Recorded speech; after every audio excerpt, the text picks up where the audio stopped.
আসসালামু আলাইকুম। সহজ উপায়ে রান্নাঘরে আপনাদেরকে স্বাগতম। আজকে আমি বানাবো চিতল মাছের কোফতা কারি।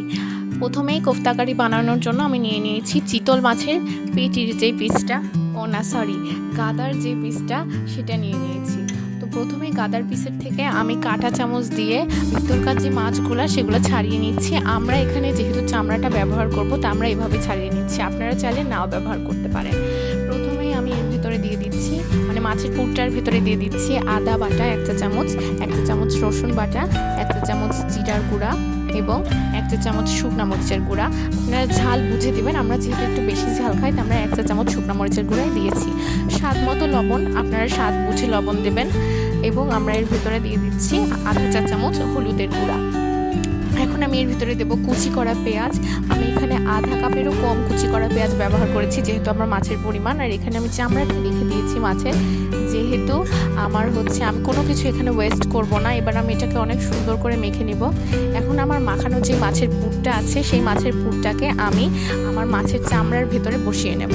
আমি এটাকে খুব সুন্দর করে মাছের চামড়ার উপরে লেপে দেবো, যেহেতু আমি এটাকে মাছের শেপ দিচ্ছি। আপনারা চাইলে এটাকে গোল গোল করে বানিয়ে তেলে ভেজে নিতে পারেন। আমরা এখানে শ্যালো ফ্রাই করব, এই জন্য আমি এটাকে চ্যাপটা করে মাছের আকারে তৈরি করব। এখন আমি এই পুরটা যখন আমি এর উপরে ছড়িয়ে দেব, দেওয়ার পরে আমি এর মুখটা বন্ধ করে দেব। ঠিক মাছের শেপে আমি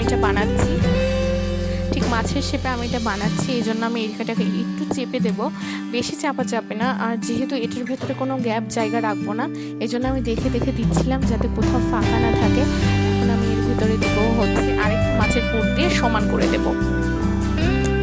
আপনারা চাইলে গোলগুলো বানাতে পারেন, সেটা আপনাদের ইচ্ছা। যেহেতু আমরা তেলে শ্যালো ফ্রাই করব, সেটা বেশি অস্বাস্থ্যকর নাও হবে। এখন আমি এটাকে চেপে চেপে রেখে দেবো। ওইদিকে আমি ফ্রাইং প্যান গরম করতে দিয়েছি। আমি এখানে হালকা তেল ব্যবহার করছি শ্যালো ফ্রাইয়ের জন্য। এবার আমি এর ভেতরে মাছগুলো দিয়ে দেবো। এখন আমি মাছগুলো দেওয়ার সময় আমরা যদিও চুলাটা একটু হাই ফ্লেমে আছে, কিন্তু মাঝামাঝি করে দেবো আমি যখন মাছটা হালকা ব্রাউনিশ কালার চলে আসবে। কারণ আমরা এটাকে ভিতর থেকে পুরোপুরি সিদ্ধ হতে দেব না, যেহেতু আমরা এটাকে কারির ভিতরে দেবো তখনও এটা হাফ অসিদ্ধ থাকবে। যদি পুরোপুরি সিদ্ধ করেন তাহলে এটা কারির ভিতরে দেওয়ার সঙ্গে সঙ্গে ভেঙে যাওয়ার সম্ভাবনা থাকবে। যাতে ভেঙে না যায় সেই জন্যই আমি এখানে চুলার আঁচটা মিডিয়ামে রেখেছি। এখন এটা এভাবে ভাজতে থাকবে। কিছুক্ষণ পরে একবার উল্টিয়ে পাল্টিয়ে দেবো যখন এক পাশটা ব্রাউনিশ হয়ে যাবে। এখন আমি উল্টিয়ে দেব। উল্টিয়ে দেওয়ার পরে দেখবেন এটা কি সুন্দর সাইডটা ব্রাউন কালার চলে এসেছে। এখন চুলাটাকে আমি একদম লো ফ্লেমে দিয়ে দেবো যাতে করে ভেতরটা আধা সিদ্ধ হয়ে যায়। চুলা থেকে নামিয়ে নেওয়ার পরে আমরা এগুলোকে যেহেতু ছোটো করে কেটে নেব।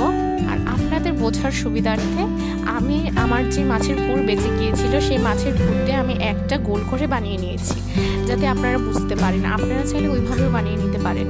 এখন আমি এগুলোকে মাছের শেপ করে কেটে নিয়েছি। আপনারা চাইলে চাকু দিয়েও কাটতে পারেন, আপনাদেরকে ধারালো চাকু নিতে হবে যাতে করে এটা ভেঙে না যায়। কিন্তু আমি এটাকে বটি দিয়ে কেটে নিচ্ছি। বটি দিয়ে কাটার পরে আমি এটাকে পুরোপুরি মাছের আকৃতিতে কাটছি। অনেক বুঝতেও পারবে না দেখে এটা মাছ, কিন্তু এটা আসলে কোফতা। এখন আমি যেই মাছটা ভেজে নিয়েছিলাম ওই তেলটা এখানে ব্যবহার করছি, কোনো কিছু ওয়েস্ট করব না। এখন ওই তেলের ভিতরে আমি প্রথমে দিয়ে দিচ্ছি গরম মশলা, যেমন দারচিনি, এলাচ এবং তেজপাতা। এখন আমি এটাকে হালকা ভেজে নেব। হালকা ভেজে নেওয়ার পরে আমি এখানে পেঁয়াজ দেব। কুচি করা পেঁয়াজ আমি এখানে 1.25 কাপের মতো কুচি করা পেঁয়াজ দেব। পেঁয়াজ দিয়ে দিচ্ছি। পেঁয়াজ কুচি হয়ে গেলে এটা তেলের ভিতরে দেওয়ার পরে পুরোপুরি আমরা এটাকে ব্রাউন করে ভাজবো না। যখন এটা হালকা বাদামি রঙের হয়ে যাবে ভাজা ভাজা, তখন আমি এটার ভিতরে প্রথমে দিয়ে দেবো বাটা মশলা। আমি প্রথমে এটার ভিতরে দেবো আধা চা চামচ আদা বাটা, আধা চা চামচ রসুন বাটা। আধা চা চামচ আদা বাটা এবং রসুন বাটা দেওয়ার পরে এটাকে আমি ভাজা শুরু করব। যখন এটার ভাজা গন্ধ চলে আসবে তখন আমি এর ভেতরে দিয়ে দিব গুঁড়া মশলা। হ্যাঁ, এটা এখন আমি ভেজে নিচ্ছি। ভেজে নেওয়ার পরে এখন গন্ধ চলে এসেছে। এখন আমি এর ভিতরে দিয়ে দিব গুঁড়া মশলা। আমি এখানে ব্যবহার করছি আধা চা চামচ হলুদ গুঁড়ো, মিশিয়ে নিলাম। আধা চা চামচ এর ভিতরে দিব জিরা গুঁড়ো। আপনারা চাইলে আর একটু বেশি ব্যবহার করতে পারেন, গন্ধটা অনেক সুন্দর আসে। এবার আমি দিব আধা চা চামচ শুকনা মরিচের গুঁড়া। আপনারা ঝাল বুঝে দিবেন, যেহেতু কোফতার ভিতরে অলরেডি মরিচ আছে তাই আমরা এখানে আধা চামচে শুকনো মরিচের গুঁড়া দিচ্ছি। আপনারা যদি বেশি ঝাল খেতে চান সেক্ষেত্রে আপনারা 1.5 চামচ কি 1 চামচে শুকনো মরিচের গুঁড়া দিতে পারেন। এখন আমরা এটাকে শুকনো মরিচের গুঁড়া দেওয়ার পরে এখানে আমরা পানি দিয়ে দিচ্ছি। পানি দেওয়ার পরে আমরা এটাকে কষাতে থাকবো। যখন কষাতে যখন এটার উপরে তেল চলে আসবে তখন আমরা এর ভিতরে আরও কিছু ইনগ্রিডিয়েন্টস অ্যাড করব। এখন এটাকে কষাতে হবে। লবণ দিয়ে দিলাম স্বাদ মতো, আপনারা চাইলে নিজের স্বাদ অনুযায়ী লবণ দিয়ে দিবেন। এখন কষাতে দেখছেন এর উপরে তেল উঠে এসেছে। যখন এটা তেল উঠে আসবে তখন আমরা এর ভিতরে দিয়ে দিব আধা কাপ পরিমাণ টক দই। টক দইটা ফ্যাটানো হতে হবে, আমরা এখানে ফ্যাটানো টক দই ব্যবহার করেছি। এখন এটাকে আমরা আবার যতক্ষণ না পর্যন্ত বলক আসে ততক্ষণ এটাকে জাল করতে হবে। আপনারা দেখতেই পাচ্ছেন এটা বলক চলে এসেছে।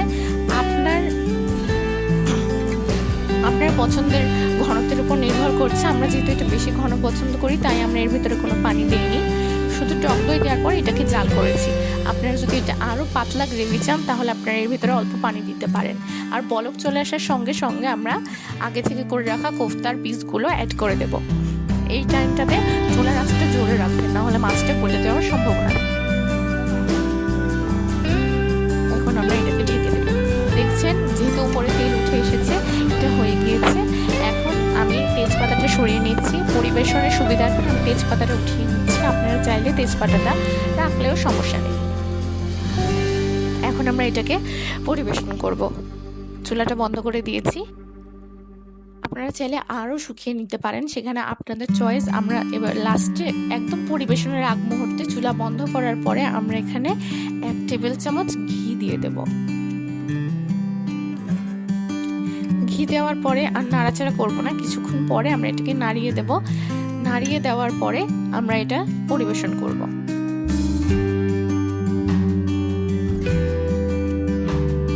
চুলা বন্ধ করে দিয়েছি। এখন আমরা এটাকে পরিবেশন করছি। আপনারা চাইলে এটা ভাত দিয়েও খেতে পারেন অথবা রুটি দিয়েও খেতে পারেন, আপনাদের ইচ্ছা। তো তৈরি হয়ে গেল আমাদের চিতল মাছের কোফতা কারি। আপনারা আরও কিছু রেসিপি চাইলে অবশ্যই আমার চ্যানেলটি সাবস্ক্রাইব করে বেল আইকনটি ক্লিক করে দিবেন। আসসালামু আলাইকুম। আর আমার ভিডিও কমেন্ট করে শেয়ার করা অবশ্যই ভুলবেন না।